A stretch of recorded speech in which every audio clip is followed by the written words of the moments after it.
25শে মার্চের আগে রাজারবাগে পুলিশদের কেন একত্রিত করা হয়েছিল গবেষণার দাবি রাখে বললেন প্রধানমন্ত্রী। সৌদি আরবে পৌঁছেছেন 50,492 বাংলাদেশি। শিবির আবারও গুপ্ত হতে চাচ্ছে মন্তব্য রাশেদ খানের। অর্থনীতিতে গণতন্ত্র থাকতে হবে বললেন অর্থমন্ত্রী। মুখ্যমন্ত্রী হিসাবে শপথ নিলেন থালাপতি বিজয়। 10 শর্তে বিশ্বকাপ খেলবে ইরান। দর্শক, শুনছিলেন দিনের খবরের প্রধান শিরোনাম, এবার বিস্তারিত। তার আগে আমাদের ইউটিউব চ্যানেল সাবস্ক্রাইব করুন এবং সব খবর পেতে ফেসবুক পেজ ফলো করে রাখার পাশাপাশি ওয়েবসাইট ভিজিট করুন।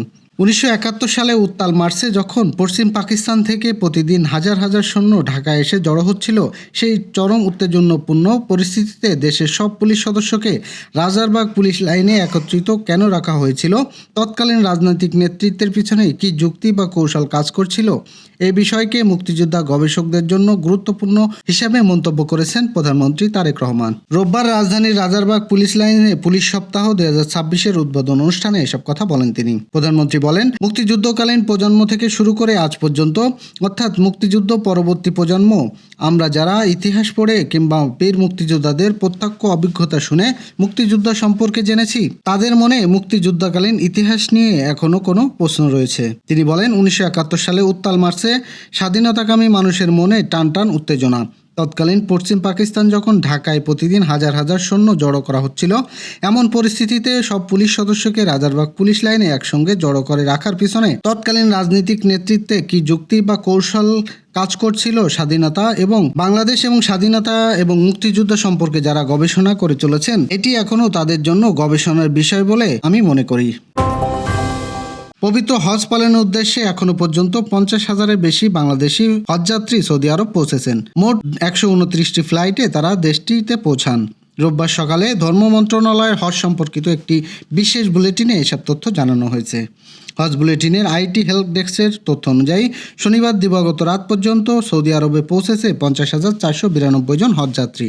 এর মধ্যে বাংলাদেশ বিমান এয়ারলাইন্সে 59টি ফ্লাইটে 23,591 জন সৌদি আরবে পৌঁছেছেন।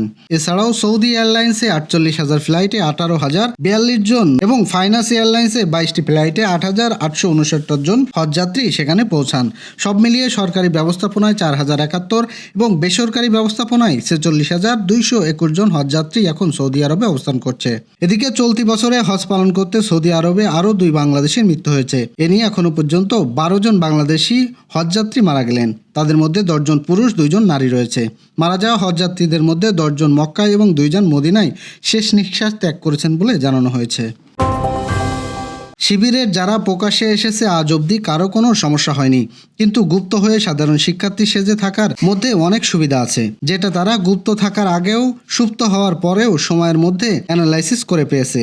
এ কারণে শিবির আবারও গুপ্ত হতে চাচ্ছে বলে মন্তব্য করেছেন বিএনপি নেতা রাশেদ খান। রোববার নিজের ভেরিফাইড ফেসবুক পেজে অ্যাকাউন্টে দেওয়া এক পোস্টে তিনি এসব কথা বলেন। পোস্টে রাশেদ দাবি করেন, গণ অভ্যুত্থানের পর দেশের রাজনীতিতে নেতিবাচক পরিবর্তন এসেছে। জোর করে শিক্ষার্থীদের মিছিল মিটিংয়ে নেওয়া, গেস্ট রুম নির্যাতনের মতো ঘটনা এখন আর নেই। তিনি বলেন, গণ অভ্যুত্থানের পর সময় বাংলাদেশ জামায়াত ইসলামী ছাত্র শিবির ছাত্র রাজনীতি নিষিদ্ধের দাবি তুলছিলেন। তাদের ধারণা ছিল আওয়ামী লীগ সরকার পতনের পর হয়তো প্রকাশ্যে রাজনীতি করার সুযোগ পাবে না। রাশেদ খান আরও লেখেন, অন্তর্বর্তীকালীন সরকারের সময় সংগঠনটির নেতাকর্মীরা একের পর এক আত্মপ্রকাশ করেছে এবং অনেকে স্বাগত জানিয়েছেন, কিন্তু সাধারণ শিক্ষার্থী সেজে গোপনে থাকার মধ্যে তারা বেশি সুবিধা দেখেছে।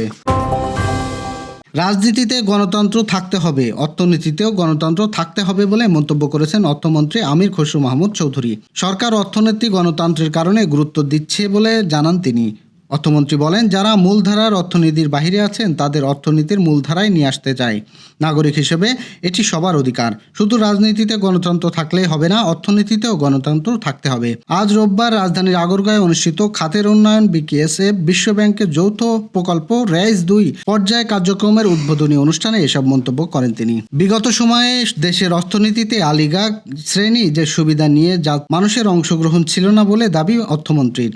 সরকার সেটি ভাঙছে বলে দাবি তার। অর্থমন্ত্রী বলেন, নারীরা পুরো পরিবারকে আগলে রাখেন, কিন্তু কিভাবে সঞ্চয় করতে হয় তারা তা ভালোভাবে জানেন। এর জন্য ফ্যামিলি কার্ডের মাধ্যমে তাদের আর্থিকভাবে কিছুটা স্বচ্ছতা দেওয়ার জন্য চেষ্টা করছে সরকার। এই অর্থ গ্রামীণ অর্থনীতিতে গুরুত্বপূর্ণ ভূমিকা রাখবে এবং স্থানীয় অর্থনীতিতে অর্থের প্রবাহ সৃষ্টি করবে। দীর্ঘ রাজনৈতিক আলোচনার পর অবশেষে তামিলনাড়ুর নতুন মুখ্যমন্ত্রী হিসাবে শপথ নিলেন থালাপতি বিজয়। রোববার চেন্নাইয়ের জওহরলাল নেহরু ইনডোর স্টেডিয়ামে অনুষ্ঠিত এই শপথ অনুষ্ঠানে শপথ নেন তিনি। মঞ্চে এই সময় বিজয়ের পাশে উপস্থিত ছিলেন রাহুল গান্ধীও। শপথ অংশগ্রহণের পর ভাষণ শেষে বিজয় রাজ্যপাল মন্ত্রীর সঙ্গে একই সঙ্গে ছবি তোলেন। এ সময় কংগ্রেস নেতা রাহুল গান্ধীর সঙ্গে ছবি তোলেন এবং রাহুল গান্ধী হাত উঁচিয়ে শুভেচ্ছা জানান। বিজয়ের সরকার গঠনে গুরুত্বপূর্ণ ভূমিকা রাখে কংগ্রেসের সমর্থন। দলটির 5 জন বিধায়ক সমর্থন বিজয়ের ভোটকে সংখ্যাগরিষ্ঠতা অর্জন করতে সহায়তা করে, যার ফলে তিনি সরকার গঠন করতে সক্ষম হন। এই সমর্থন কার্যত বিজয়ের নতুন সরকার গঠনের পথ সহজ করে দেয়। বিজয়ের সঙ্গে শপথ নেবেন আরও 9 জন। মধ্যপ্রাচ্যে চলমান যুদ্ধ ও কূটনীতিক টানাপোড়েনের মাঝে 2026 সালের বিশ্বকাপে অংশগ্রহণের বিষয়ে নিজেদের অবস্থান পরিষ্কার করেছে ইরান। আগামী জুনে শুরু হতে যাওয়া এই বিশ্ব আসরে তারা অংশ নেবে বলে নিশ্চিত করেছে দেশটির ফুটবল ফেডারেশন। তবে এই ক্ষেত্রে আয়োজক 3 দেশ যুক্তরাষ্ট্র, মেক্সিকো ও কানাডাকে বেশ কিছু কঠিন শর্ত দিয়েছে তেহরান। চলতি বছরের ফেব্রুয়ারিতে যুক্তরাষ্ট্র ইসরায়েলের সঙ্গে ইরানের যুদ্ধ শুরু হওয়ার পর দেশটির অংশগ্রহণ নিয়ে ধোঁয়াশা শুরু হয়েছিল। এছাড়াও গত মাসে ফিফা কংগ্রেসের আগে এই ফুটবল ফেডারেশন প্রধানকে আইআরজিসি সংশ্লিষ্টর অভিযোগে কানাডায় প্রবেশাধিকার না দেওয়ায় উত্তেজনা আরও বাড়িয়ে দেয়। ইরানি ফুটবল ফেডারেশনের প্রেসিডেন্ট মেহেদি তাজ রাষ্ট্রীয় টেলিভিশনে জানিয়েছেন, বিশ্বকাপে অংশগ্রহণের জন্য তারা 10টি শর্ত দিয়েছেন।